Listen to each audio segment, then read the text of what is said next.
What's up, world? Welcome back to Shots of Brown. I am your host, Shane Brown, aka Shizzy. Everybody call me Shiz, man, for y'all that don't know. I don't really like for nobody to call my government, but I just used it for y'all. But either way, for those that's new here, I'm the nephew of Bobby Brown, Whitney Houston, so I go and tell my stories. I did a lot of touring and shit with Uncle Bobby, so I got hella stories. But either or, today I got a funny story. I got a funny story with R&B singer Case. Y'all probably remember Case from his hit single "Missing You." He a legend. That's my nigga. He cool as fuck. Either way though, one night my mother had booked this show for Uncle B at one of the biggest clubs here in Atlanta. It was called Insomnia. It was on Roswell Road. If you from Atlanta, you know about Insomnia. That shit used to jump. That shit was packed out. So either way, right, we get to the show. We performing that night with Uncle B. I was in a group with my cousins called the Brown Bombers. We had a couple hit records with Uncle Bobby and a couple of records and shit with Uncle B that made radio, like in like little chitlin circuits, like Macon, Dublin, and shit like that, little chitlin circuit, right? But either or, so we had a show at Insomnia. We all there, we kicking it, we in VIP. We just get off the stage from performing, and we in the VIP chilling, we drinking and smoking, doing regular shit. There was like candles in there, like there was candles, like candles and different shit. And Case was sitting like in front of one of them, and he had on this jacket, and we just sitting there chilling and shit, right? And everybody, next thing I know, I look, and there's like a big ass cloud of smoke, something on fire. Everybody looking like, what the fuck? And this damn Case's jacket. His jacket done caught on fire from the candle, right? So this shit is like fucking Michael Jackson in the Pepsi commercial when the shit burnt his head. The nigga Case's jacket, his whole jacket in the back was on fire. So he jumping up. He done jumped up. He taking off the coat. He trying to pat the fucking fire out and shit. Threw the floor, jacket on the floor. They stepping on the jacket.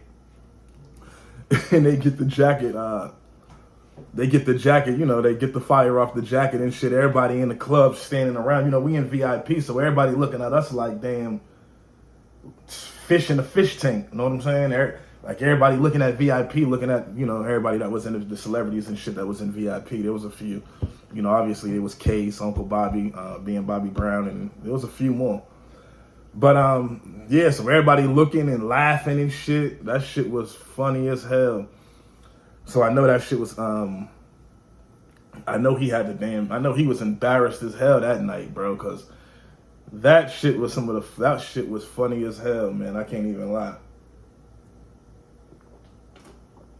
Yeah, so yeah. But I wanted to also speak on something too. Because I got some information a couple days ago. I don't know if y'all familiar with Brandi and Max Lux from Love&HipHop Hollywood. Brandi is Uncle Bobby Brown's goddaughter. That's how I always known her my whole life, from being an Uncle Bobby's goddaughter. That Whitney Houston goddaughter shit, I never heard it. I never heard Auntie Whitney claim Brandi as a goddaughter. I never heard nobody say nothing like that. She's always been Uncle B's goddaughter. So it's crazy to me now when I be seeing her on the internet and she be running with this narrative, Whitney Houston's goddaughter, and she never mentions Uncle B, never says nothing about him. When she posts pictures of the three of them being her, Uncle B, and Auntie Whitney, she'll black Uncle B out the picture and keep her and Auntie Whitney in the picture. I get it. I mean, it's clout. You know what I'm saying? Her clout chasing and using Auntie Whitney's name just to open certain doors for. You know what I'm saying? And obviously, Brandi comes from Ray J's camp though. She been with Ray J since like early 2000s. I'll give y'all a story. Back in about 2005, 2006, we had flew out, took a private jet from here to Atlanta we flew to Los Angeles. We were staying at the Bellagio, whatever the fuck they call it, the hotel out in Hollywood. I believe it was on Sunset. So Brandi called Uncle B. He answered the phone. Oh, it's Brandi. You know what I mean? She doing her usual. Every time we come in town, she trying to pop up and come see Uncle B and come see niggas and whoop-de-whoop. I never really... Brandi always was aggravating to everybody. Brandi always been aggravating as hell. And she always been a big-ass groupie. And she always been a hoe. Because she known to she known to move around and do her thing in the industry. You know what I'm saying? But, so she came from Ray J's camp. So we get to LA and shit. She called Uncle B. She like, I'm about to pull up. I got Ray J. I got some of the niggas from Knockout with me. She ended up bringing Max Lux, which is her husband now. I believe they still married. I don't know. But she ended up bringing Max Lux, another nigga named Low. He do his shit now too. And Ray J's artist that he was pushing at the time, Shorty Mac. So we all kicking it. We was there for about a good week at the hotel when we was in the studio recording all type of shit. We recorded a couple of records with the Knockout niggas. We got like 3-4 records with them. Everything was cool though. But once again, birds of a feather flock together. Brandi's a groupie, so of course she bring these groupie ass niggas around too.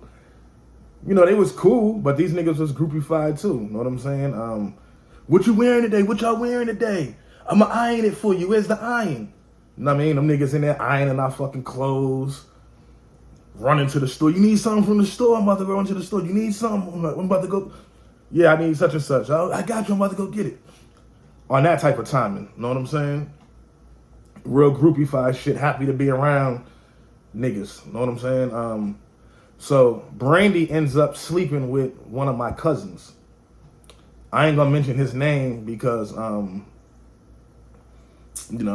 he a married man now. He doing this thing. I don't want to mention his name. But either way, she starts sleeping with one of my cousins. She would go down to that nigga's hotel. He'll be in there fucking her. Max Lux would be mad as hell. He'd be running around the hotel yelling, screaming, mad as hell, looking for. She would do this every day. Be in his room all night. All types of shit. So her and Max would always be, even back then, they'd be fighting, yelling, screaming, arguing and shit. And we looking at them like, nigga, what the fuck is y'all? Y'all, man, get that dumbass shit away from us. We ain't here on that type of time. And nigga, we was looking at him like, nigga, you's a big ass fool anyway. We looking at Max Lux like that. Cause we like, nigga, you already know this bitch is a hoe. Know what I'm saying? So why you even with her entertaining her? Bro, why would you even take a woman like her serious? And even be going through the motions like that. So we just was looking at him like a clown. But bro, the whole time, they was going back and forth. They were, arguing and shit. And she was so much on my cousin's dick, and he ain't like that shit. He was mad. He did not like that. But so this is the reason why she started saying fuck Bob and went with the Whitney shit, Auntie Whitney shit, Whitney Houston shit for the clout. Because like a year after that, we was in LA with them. About a year and a half after that is around the time Uncle B and Auntie Whitney got the divorce and they separated. And obviously when they separated, Auntie Whitney started dealing with Ray J. You know what I'm saying? And Brandi comes from Ray J's camp, so I'm pretty sure her and Auntie Whitney got closer then, but. Auntie Whitney the motherfuckers couldn't stand Brandi because she was so aggravating and she was a groupie. You know what I'm saying? That she used to aggravate motherfuckers. So Auntie Whitney then wasn't paying Brandi no mind. She wasn't. Oh, Brandi's my god. Hell nah. I've never heard Auntie Whitney and no one ever relate Brandi and Auntie Whitney together. Brandi was always Uncle Bobby's goddaughter. That's how everybody always referred to Brandi. because Brandi's mother and Uncle B was cool back in the day. So Uncle B was her goddaughter. She ain't know nothing about Auntie Whitney like that. I mean, other than when she was around a few times that she was.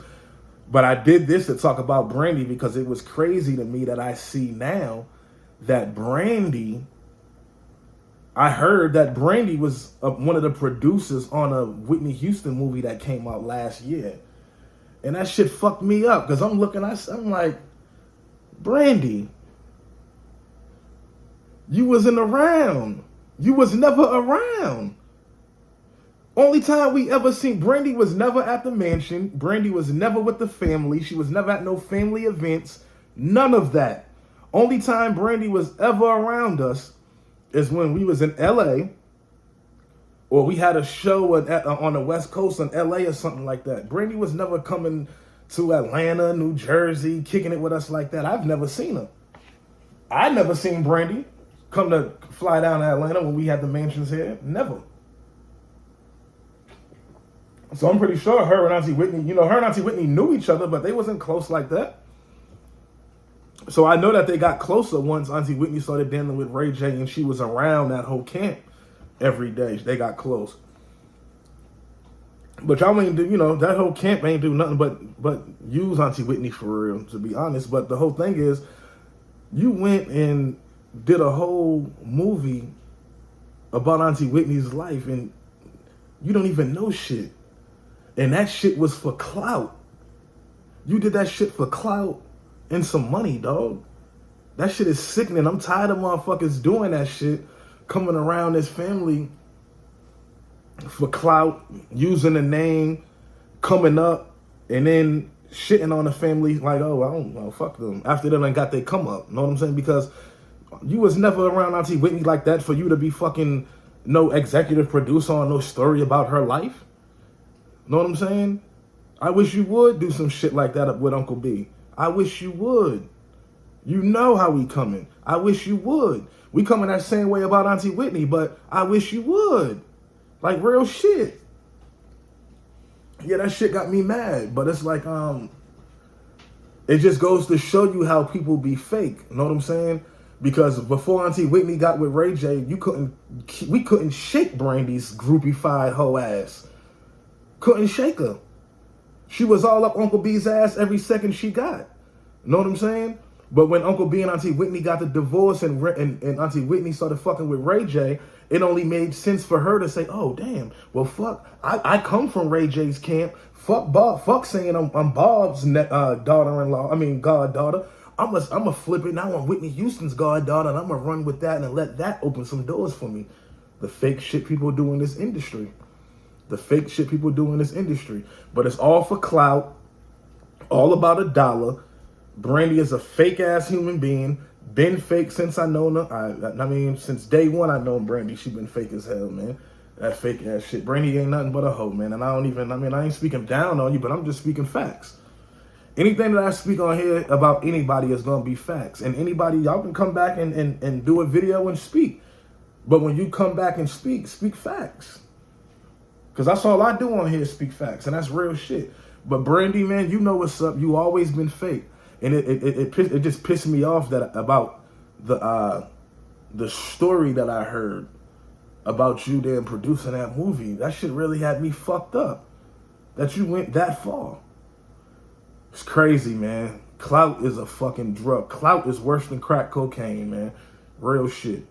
I appreciate y'all for tuning in, man. I got more shit coming, more interviews and everything, man. Y'all make sure y'all hit that subscribe button. If y'all want more stories, drop it in the comment and let me know. Much love to you. Shots of Brown.